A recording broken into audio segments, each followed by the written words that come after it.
नमस्कार, आपने देखना शुरू कर दिया है बीआरजी न्यूज। दिन भर की कुछ अहम और खास खबरों के साथ बीआरजी न्यूज रूम में आप सबका स्वागत है।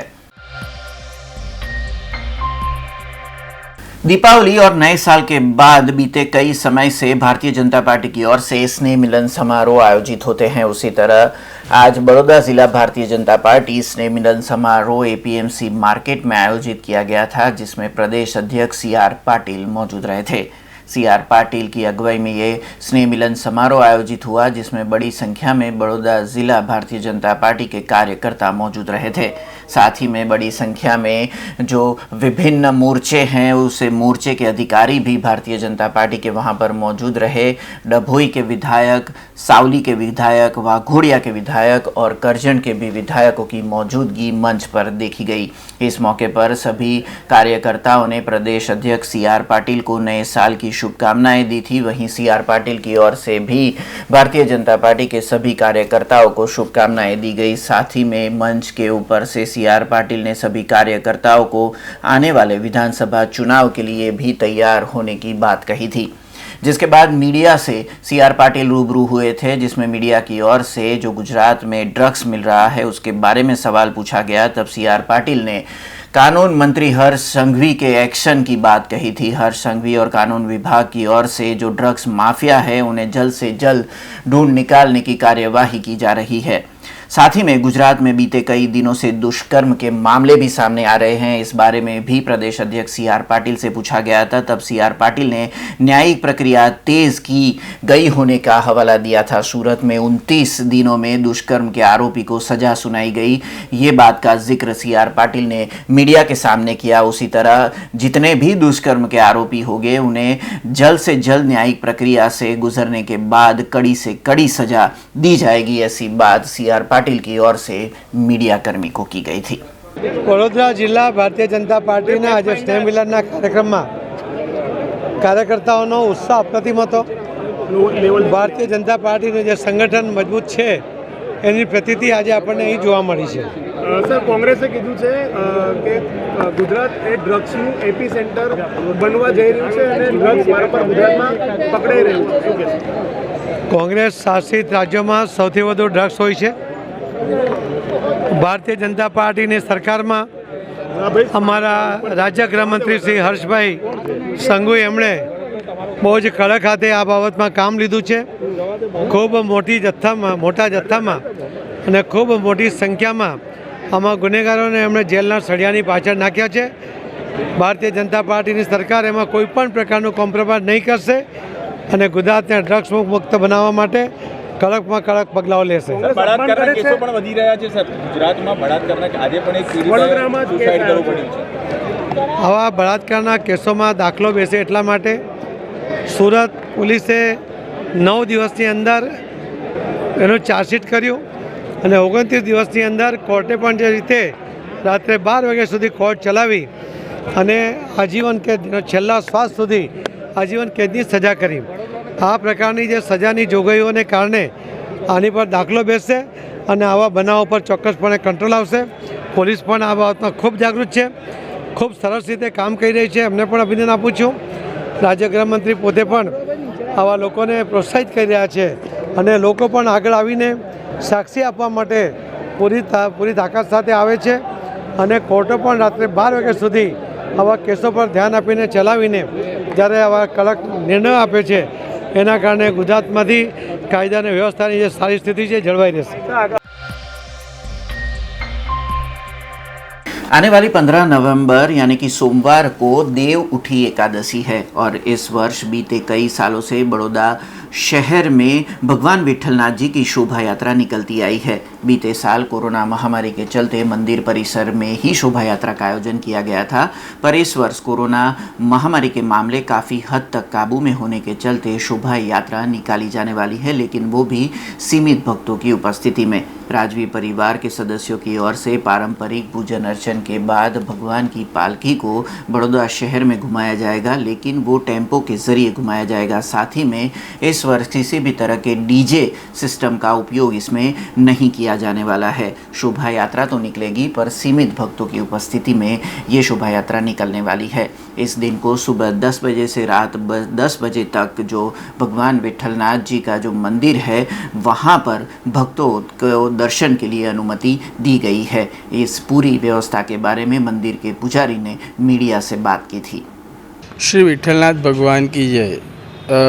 તારીખ 15/11/2021 શ્રી વિઠ્ઠલનાથજીનો દેવ ઉઠી 11 નિમિત્તેનો વરઘોડો પરંપરાગત રીતે ગાયકવાડ પરિવારના પૂજન અર્ચન બાદ શહેરના રાજમાર્ગો ઉપર ભક્તોને દર્શન આપવા નીકળશે। આ વખતે વરઘોડામાં થોડું કોરોના ગાઈડલાઇનનું પાલન કરીને વરઘોડો કાઢવાનો આદેશ છે અને મર્યાદિત ભક્તો સાથે કાઢવાનો આદેશ છે સરકારશ્રીનો અને પોલીસ વિભાગ દ્વારા। એટલે ભગવાનની પાલખીને આઈસર ટેમ્પામાં મૂકીને લઈ જવાની છે। આની સાથે કોઈ બેન્ડ કે જોડે રાખવામાં એટલા માટે નથી આવ્યું કે જેથી ભક્તોની ભીડ થાય અને કોરોના સંક્રમણનું આપણે પૂરું ધ્યાન રાખી શકીએ, એટલે બેન્ડ કેન્સલ કરેલા છે।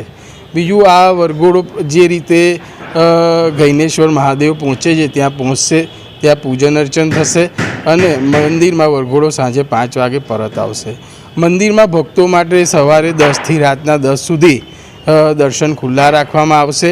તો દરેક ભક્તો જે રીતે ભગવાન કોરોના ગાઈડલાઇનનું પાલન કરીને એમના રાજઠાઠને બાજુ પર રાખીને સાદાઈથી આ રીતે જે રીતે વરઘોડામાં જઈ રહ્યા છે એ રીતે આપ પણ વરઘોડામાં આવો દર્શન કરવા તો દૂરથી ઊભા રહીને ભગવાનના દર્શન કરજો અને મંદિરમાં આવો તો કોરોના ગાઈડલાઇનનું પાલન કરજો, માસ્ક પહેરીને આવજો, યોગ્ય અંતર જાળવજો અને સેનિટાઈઝ કરજો હાથને અને મંદિર વ્યવસ્થાને અને પોલીસ બંદોબસ્તને પૂરેપૂરો સાથ સહકાર આપો એવી દરેક ભક્તોને મારી મંદિર તરફથી અને દેવસ્થાન ટ્રસ્ટ તરફથી વિનંતી છે।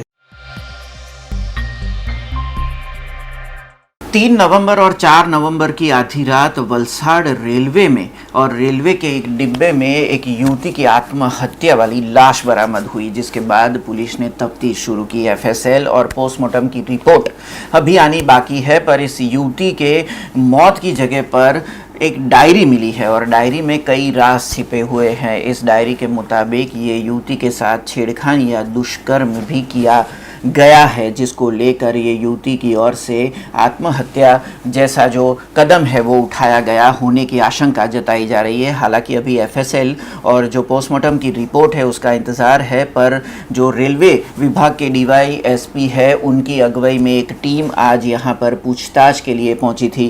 बड़ौदा में जिस जगह पर ये युवती पढ़ रही थी और जिस जगह पर ये युवती काम कर रही थी, उनके साथ जो सहकर्मी हैं उनकी पूछताछ के लिए आज रेलवे के डीवाईएसपी की टीम वहाँ पर पहुंची थी और साथ ही में बड़ौदा क्राइम ब्रांच की टीम भी पहुंची थी। वलसाड़ रेलवे पुलिस, सूरत रेलवे पुलिस और डीवाईएसपी और क्राइम ब्रांच की ये जो टीम है वो मिलकर इस केस पर काम कर रहे हैं। हालांकि डायरी में कई राज छिपे हुए हैं, साथ ही में जो युवती की व्हाट्सएप चैट की हिस्ट्री जो निकली है उसमें भी कई सारे खुलासे होने की संभावनाएं जताई जा रही है। पर आज बड़ौदा शहर में जिस जगह पर ये युवती काम कर रही थी वहाँ पर पूछताछ की गई, वहाँ पर सर्च ऑपरेशन किया गया है और उसके साथी कर्मियों और उसके साथ रहने वाली युवतियों से भी युवती के बारे में इस जो ये कदम उठाया है उसने उसके पीछे के राज खोलने के लिए पुलिस विभाग की ओर से तफ्तीश की गई थी। વલસાડ રેલવેમાં અમારે એક અકસ્માત નોંધાયેલો છે। એમાં એક દીકરી ગઈ તારીખ 3/4 એની રાત્રિએ ટ્રેનમાં સુસાઇડ કરે છે। રેલવે કર્મચારીઓ જે સાફ સફાઈ કરતા હતા એમણે રેલવે પોલીસને જાણ કરેલી। રેલવે પોલીસ ઘટના સ્થળે પહોંચી રેલવેના ડૉક્ટરશ્રીને બોલાવેલા, એફએસએલ અધિકારીને બોલાવેલા અને કાયદેસર જે ઇન્ક્વેસ્ટ પંચનામું કરી પેનલ ડૉક્ટરથી પીએમ કરાવેલું અને એ દિશામાં તપાસ હાથ ધરેલી। તપાસ દરમિયાન એક ડાયરી મળી આવેલી। એ ડાયરીમાં જે એને લખેલું છે એ દિશામાં પણ પોલીસ તપાસ કરી રહી છે। ડાયરીમાં તો ઘણા બધા ખૂબ પાના છે, દરેક દિશામાં જે મુદ્દા છે એના ડિપ્રેશનથી લઈને એની સાથે કોઈ અણબનાવ બન્યો છે, કોઈ દુષ્કૃત્ય, એ તમામ પાસાની તપાસ કરી રહ્યા છે। એની સાથે કોઈ અઘટિત ઘટના ઘટી છે કેમ, એને કોઈ માનસિક બીમારીથી એના કારણે સુસાઇડ કર્યું કેમ, એને કોઈ બીજા કારણે સુસાઇડ કર્યું કેમ, એને કોઈ એના કહેવા મુજબ કોઈ કિડનેપ કર્યું કે કોઈ એનું મર્ડર કર્યું કેમ, each and every aspect we are investigating. તો જે સંસ્થાના એની સાથે જે દીકરીઓ રહેતી હતી એ લોકોની અમે ઇન્વેસ્ટિગેશન કરી રહ્યા છીએ। વોટ્સઅપ મેસેજમાં એને મેસેજ સંસ્થાનો કર્યો છે કે રાત્રે કોઈ એનો ફોલો કરે છે અને એ પોતે ભયમાં છે અને મેસેજ કરે છે। बड़ौदा शहर महाराजा सयाजीराव यूनिवर्सिटी की फाइन आर्ट्स फैकल्टी की जो छात्र है मेघना सोलंकी, उनकी ओर से जो चित्र बनाए गए हैं उसकी प्रदर्शनी की शुरुआत आज से हुई। कीर्ति मंदिर में आई आकृति आर्ट गैलरी में जिला कलेक्टर आरबी बारड़ की उपस्थिति में इस प्रदर्शनी की शुरुआत करवाई गई। मेघना सोलंकी ने ये जो चित्र है वो कोरोना के लॉकडाउन के दौरान अपना हुनर पेश करते हुए बनाए थे। ऑयल पेंट और जो आर्ट वर्क है उसके ज़रिए ये चित्र बनाए गए हैं जो आम जनता तक पहुंचाने के लिए प्रदर्शनी में रखे गए हैं। અત્યાર સુધી હું આર્ટ ટીચર તરીકે જોબ કરતી હતી, પછી લોકડાઉન થયું અને લોકડાઉન ચાલુ થયું એ ત્યારથી મેં આ બધી પેઇન્ટિંગ્સ બનાવવાનું ચાલુ કર્યું અને આ બધી મારી 2 વર્ષની મહેનત છે અને આમાં વોટર કલર્સ, ઓઇલ પેઇન્ટિંગ્સ અને મારી ફાવટ વધારે છે પેઇન્ટ વર્કમાં. હું માઇક્રો પેઇન્ટથી વધારે વર્ક કરું છું અને આ બધી મારી 2 વર્ષની મહેનત છે. આ એક્ઝિબિશન આપણે કીર્તિ મંદિર ખાતે રાખેલી છે આકૃતિ આર્ટ ગેલેરીમાં અને ચીફ ગેસ્ટ આપણે કલેક્ટર અને ડીએમ વડોદરાના કલેક્ટર અને ડીએમ આરબી બારડ સરને બોલાયા હતા. આજરોજ વડોદરામાં કીર્તિ મંદિર ખાતે મેઘનાબેન સોલંકી દ્વારા આજરોજ પેઇન્ટિંગ્સનું જે પ્રદર્શન કરવામાં ખુલ્લું મૂકવામાં આવ્યું છે. મેં આ પ્રદર્શનમાં આજે ભાગ લીધો, ખુલ્લો મૂકવાનો મને મોકો આપ્યો છે. એમના પ્રદર્શનમાં જે પેઇન્ટિંગ્સ મૂકેલા છે એ પણ મેં નિહાળ્યા છે. ખૂબ સરસ એમણે પેઇન્ટિંગ્સ કરેલા છે અને એક ઉત્તમ કક્ષાના આર્ટિસ્ટ પોતે એક ઉભરી આવ્યા છે. આ તબક્કે હું મેઘનાબેનને એમના ભવિષ્યના પ્લાન માટે ખૂબ ખૂબ શુભેચ્છા પાઠવું છું અને ભગવાન એમને ખૂબ આગળ વધારે એવી પ્રાર્થના પણ કરું છું. राजकोट के उद्योगपति मौलेश पटेल के बेटे जय पटेल की शादी जोधपुर में आयोजित की जाने वाली है। अब आपको ये लगेगा कि ये शादी के बारे में हम आपको क्यों बता रहे हैं, पर ये शादी अपने आप में एक बड़ा ही अद्भुत अनुभव रहा है, क्योंकि इस शादी में जो बाराती है उन्हें राजकोट से फ्लाइट के जरिए जोधपुर भेजा जा रहा है। ये तस्वीरें जो आप देख रहे हैं ये तस्वीरें राजकोट एयरपोर्ट की है, जहां पर आज इंडिगो के 78 सीटर प्राइवेट जेट में बारातियों को राजकोट से जोधपुर ले जाया गया। वहीं कल सुबह भी स्पाइस जेट की एक 78 सीटर जो प्राइवेट जेट है वो एक बार फिर उड़ान भरेगी और बारातियों को जोधपुर लेके जाएगी। 16 तारीख मंगलवार को जब ये शादी है तब राजकोट से 186 सीटर एयर बस बुक की गई है, जिसके जरिए बाराती जोधपुर पहुंचेंगे। जोधपुर उमेद भवन पैलेस जो बड़े ही आलीशान अपनी रंगों के लिए जाना जाता है और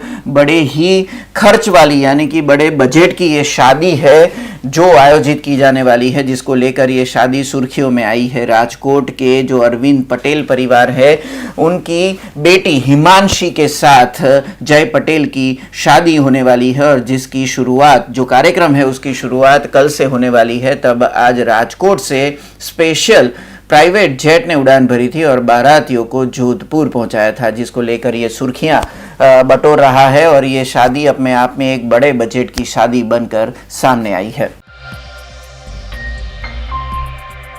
खबर जूनागढ़ से आई है। जूनागढ़ में जिला स्वास्थ्य टीम और जिला स्वास्थ्य विभाग की ओर से निरामय गुजरात के तहत मेगा हेल्थ चेकअप कैंप आयोजित किया गया था। कड़वा पटेल वाड़ी में यह आयोजन किया गया, जिसकी शुरुआत राज्य कक्षा के मंत्री देवाभाई मालम की उपस्थिति में की गई थी।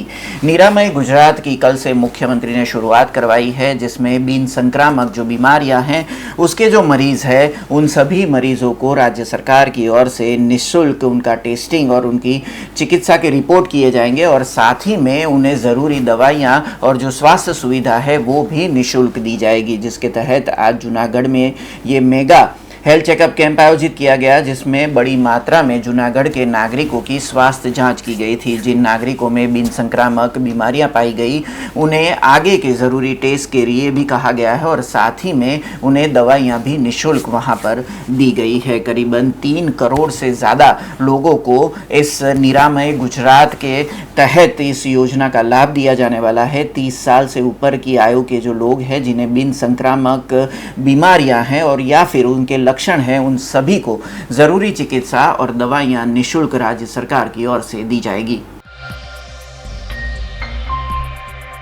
खबरों का सिलसिला यूं ही जारी रहेगा, पर उससे पहले लेंगे एक कमर्शियल ब्रेक, तो देखते रहिए BRG news. BRG Group.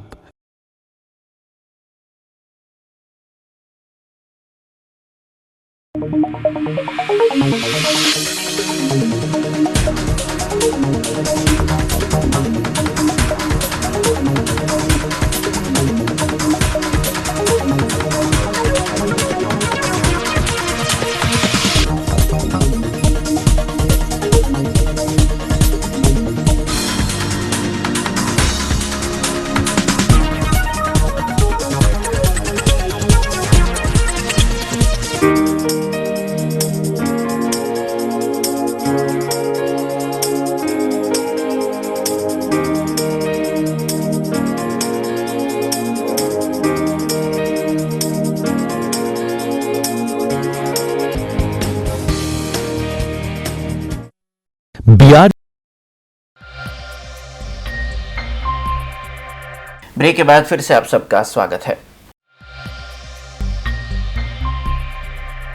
Deepawali के बाद कई पैदल संघ धार्मिक स्थानों के लिए निकलते हैं। उसी तरह आज बड़ौदा शहर में भी एक पैदल संघ गुजरा था जो डेडियापाड़ा से 9 नवंबर से निकला हुआ है। करीबन 40 लोग इस पैदल संघ में जुड़े हुए हैं जो फागवेल में भाथीजी मंदिर तक पैदल चल के जाते हैं। ये आस्था का विषय है, उनकी श्रद्धा इनसे जुड़ी हुई है और पूनम के दिन यानी कि देव दिवाली के दिन ये पैदल संघ भाथीजी मंदिर फागवेल पहुंचने वाला है। बीते 5 सालों से ये पैदल संघ लगातार इस तरह से पैदल यात्रा के जरिए अपने घर से फागवेल भाथीजी मंदिर तक पहुंचता है और भगवान भाथीजी के धार्मिक पूजन अर्चन करता है। हमें झाँक ताबदा डेडियापाड़ा जी नर्मदा અમે પગપાળા યાત્રાધામ ફાગવેલ જવાના છે। આ તો આ સંઘ લઈ આવ્યા છું 5મા વર્ષથી આ છે ને એમ તો બીજા જોડે તો અમે ખાસો વર્ષથી અમે નાનપણથી અમે આવીએ છીએ। खबर जाफराबाद से आई है। जाफराबाद में टिम्बी मार्केटिंग यार्ड में मूंगफली की खरीदारी का कल से आरंभ करवाया गया। टिम्बी मार्केटिंग यार्ड में किसानों की ओर से मूंगफली की जो खरीदारी है वो राज्य सरकार की ओर से जो नियत दाम किए गए हैं उसके ऊपर की जा रही है और इसकी शुरुआत कल वहाँ के राजूला और जाफराबाद के जो पूर्व विधायक है हीराभाई सोलंकी उनकी उपस्थिति में की गई। अब तक जाफराबाद और उसके आसपास के जो किसान हैं उन्हें ये अपनी जो फसल है वो बेचने के लिए राजूला मार्केटिंग यार्ड तक जाना पड़ता था, लेकिन अब टिम्बी मार्केटिंग यार्ड में ही ये सुविधा शुरू कर दी गई है जिसको लेकर किसानों में भी खुशी का माहौल देखा गया था।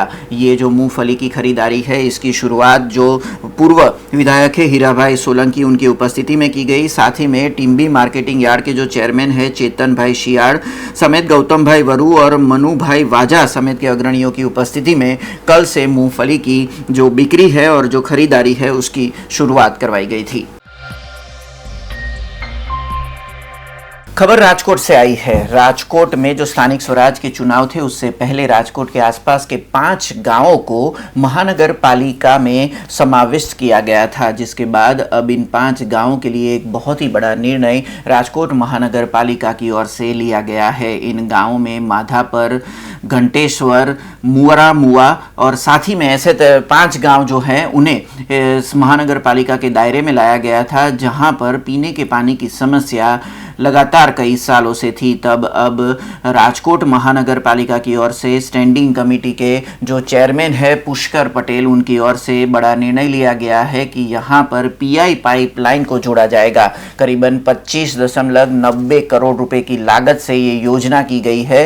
अब तक ये सभी 5 गांव वासी जो है वो टैंकर से पानी लेने के लिए मजबूर थे। बीते कई सालों से ये टैंकर में आने वाला पानी ही यूज कर रहे थे। तब अब राजकोट महानगर पालिका की ओर से पीने के पानी के लिए जो पाइपलाइन की व्यवस्था है वो अब की जाने वाली है। इसे लेकर स्थायी समिति में निर्णय लिया जाने वाला है और आने वाले स्थायी में इसे पास और पारित कर दिया जाएगा और साथ ही में इसका काम जल्द से जल्द शुरू किया जाएगा। तो ये एक बड़ा निर्णय लिया गया है कि स्थानिक स्वराज के चुनाव से पहले जिन 5 गांवों को महानगर पालिका में दायरे में लाया गया था उन सभी गांव वासियों को पीने के पानी की सुविधा अब जल्द से जल्द राजकोट महानगर पालिका मुहैया करवाएगी। इस बारे में जानकारी स्थानिक स्थायी समिति के जो चेयरमैन है पुष्कर पटेल उन्होंने दी थी। સ્વાભાવિક રીતે ગત કોર્પોરેશનની ચૂંટણી પહેલાં જ 5 નવા ગામોને રાજકોટ મહાનગરપાલિકાની હદમાં ભેળવવામાં આવ્યા છે.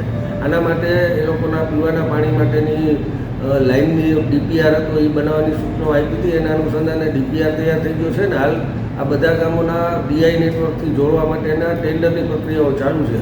આવતા 2 થી 3 મહિનામાં આ બધા ગામોને રાજકોટના મુખ્ય પાણી વિતરણ વ્યવસ્થા જે છે કે જેમાં ડીઆઈ લાઇનથી જોડી દેવામાં આવશે. అవతలంతా అయిపోయింది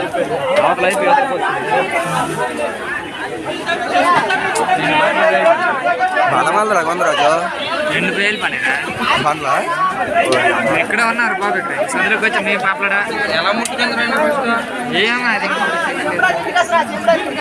నీ అమ్మ కొర్రయ్య పూకుంటాంగా వదలుతంటారు లంజా కొడక ఇది ఒకటో మర్డేట్రా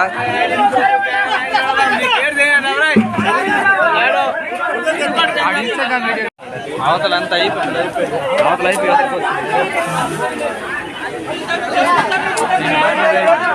బలమల్లరా కొందరాజు 2000 పనేనా బండ్లా ఎక్కడ ఉన్నారు బాబు ఇక్కడ సందులోకి వచ్చి మీ పాపలడ ఎలా ముట్టుకుందరైనా ఫస్ట్ ఏమో అది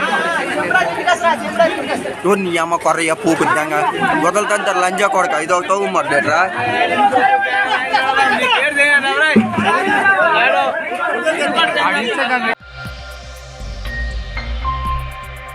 खबर तिलकवाड़ा से आई है। तिलकवाड़ा तहसील के वघेली गांव में दीपावली के बाद आठम और नोम की विशेष पूजन अर्चन किए जाते हैं। इस यहाँ पर खास तौर पर जो भातीजी महाराज है उनके बड़े ही धार्मिक भक्तिभाव से पूजन अर्चन होते हैं। कल आठम के दिन भी पूजन अर्चन हुए और आज नोम के दिन भातीजी महाराज के मंदिर में विशेष पूजन के बाद जो ज्वारे हैं उन ज्वारों का भी विसर्जन आज किया गया था। बीते कई सालों से ये परंपरा तहसील में और वघेली गांव में मनाई जाती है। तब आठम और नौम के दिन बड़े भक्ति भाव से आज वघेली गांव के जो नगर जन हैं उन्होंने भगवान भातीजी के पूजन अर्चन किए थे। અમે અહીંયા જૂના મંદિરે જવું નાખતા હતા, પરંતુ અમારા પૂર્વજોએ અહીંયા નવું મંદિરનું નિર્માણ કરી અને અહીંયા મોટું મંદિર બાંધી અને અહીંયા જવું નાખીએ છીએ. અહીંયા 400 થી 500 વાળી થાય છે, પરંતુ અમે એક કે બે વાળી નખાવીએ છીએ, બાકીના ડોમ મુકાવીએ છીએ. કેમ કે લેવામાં બહુ તકલીફ ઊભી થતી હોય છે, એટલા માટે અમે માપની વાળી નખાવીએ છીએ અને અહીંયા વાળી લોકો પોતાની બાધાઓ અને ખુશીની નાખે છે અને દરેક જણની મનોકામના પૂર્ણ થાય છે. અમારા ગામની અંદર આખા ગામની વાળી ગણતા 500ની ઉપર વાળી થાય છે. દરેક મંદિરોની અંદર આ બેસતા વર્ષના દિવસે વાળીઓ નાખીએ છીએ અને દરેક સગાવાળા બહેનો બોન બનેવી બધા અહીંયા આવે છે અને આ ઉત્સવને સારી રીતથી ઉજવીએ છીએ. અને ગામનો સમૂહ કાર્યની અંદર વર્ષોથી અહીંયા આ કાર્ય થઈ રહ્યું છે. દરેક કાર્યની અંદર ધાર્મિક કામની અંદર આ ગામ અગ્રેસર છે અને એમાં તાલુકામાં પણ અમારું ગામ આગળ ચાલતું રહ્યું છે. અમે દરેક કાર્યની અંદર આગળ કરી આ કાર્યને આગળ ધપાવીએ છીએ અને દરેકના કામો પૂર્ણ થાય છે એવી આ ભાતીજી મહારાજની અમારી આશા છે. તેથી દર વર્ષે આ વાળીઓ નાખી અમે જવારા છેલ્લા દિવસે નેમના દિવસે નદીએ પાણીની અંદર પધરાવીએ છીએ અને અમારી મનોકામના પૂર્ણ કરે છે. ये थी अब तक की खबरें। कल नई खबरों के साथ फिर से उपस्थित होंगे। तब तक BRG न्यूज़ की पूरी टीम को इजाज़त दीजिए। नमस्कार। अब खबरों से लगातार अपडेट रहना हुआ आसान। BRG न्यूज़ आपके मोबाइल स्क्रीन पर। आज ही BRG न्यूज़ की mobile app Google play store और ऐप स्टोर से डाउनलोड करें और खबरों से लगातार जुड़े रहें।